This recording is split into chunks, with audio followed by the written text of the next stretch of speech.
নেপালের বিদায়ে যেমন হলো বাংলাদেশের সুপার 8 সমীকরণ। 1 রানের হারে স্বপ্ন ভেঙেছে নেপালের। দক্ষিণ আফ্রিকার বিপক্ষে জয়ের খুব কাছে গিয়েও শেষ হাসা হয়নি রোহিত পন্ডেল সন্দীপ লামিছানের। দুর্ভাগ্যের এই হারে বিশ্বকাপ থেকে বিদায় নিতে হয়েছে তাদের। বাংলাদেশের বিপক্ষে পরের ম্যাচে জয় পেলেও তাদের পয়েন্ট থাকবে 3, যেখানে আগেই 4 পয়েন্ট নিয়ে 2-এ আছে বাংলাদেশ। নেপালের বিদায় হলেও গ্রুপ ডি থেকে নাটকীয় শেষ হয়নি। বিদায় নিয়ে নেপাল হয়েছে শ্রীলঙ্কার সঙ্গী।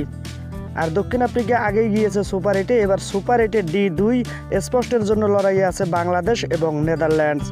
আগামী 17 তারিখ ভোরে নিষ্পত্তি হবে কারা যাবে শেষ 8-এ।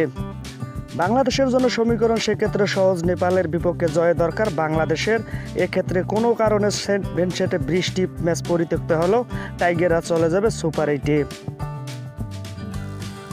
পরিত্যক্ত ম্যাচ থেকে বাংলাদেশের পাবে 1 পয়েন্ট, মোট পয়েন্ট পাবে 5। সেক্ষেত্রে নিজেদের শেষ ম্যাচ জিতলেও নেদারল্যান্ডসের পয়েন্ট 4-এই থাকবে, বাংলাদেশের তুলনায় কমই থাকবে। তবে নিজেদের ম্যাচে বাংলাদেশে হেরে গেলে আর নেদারল্যান্ডস শ্রীলঙ্কাকে হারিয়ে দিলে কিছুটা গাণিতিক হিসেবে সামনে আসবে। এক্ষেত্রে বাংলাদেশ ও নেদারল্যান্ডসের পয়েন্ট হবে সমান 4। তখন বাংলাদেশের রান রেট কম হলেই বাদ যাবে তারা। যদিও আপাতত রান রেটের হিসেবে বাংলাদেশ বেশ ভালোই অবস্থানে আছে। টাইগারদের রান রেট এখন 0.478, নেদারল্যান্ডসের রান রেট -0.408। শেষ ম্যাচে তাই নেদারল্যান্ডসকে বেশ বড় ব্যবধানে জয় পেতে হবে বা বাংলাদেশকে হারতে হবে বড় ব্যবধানে।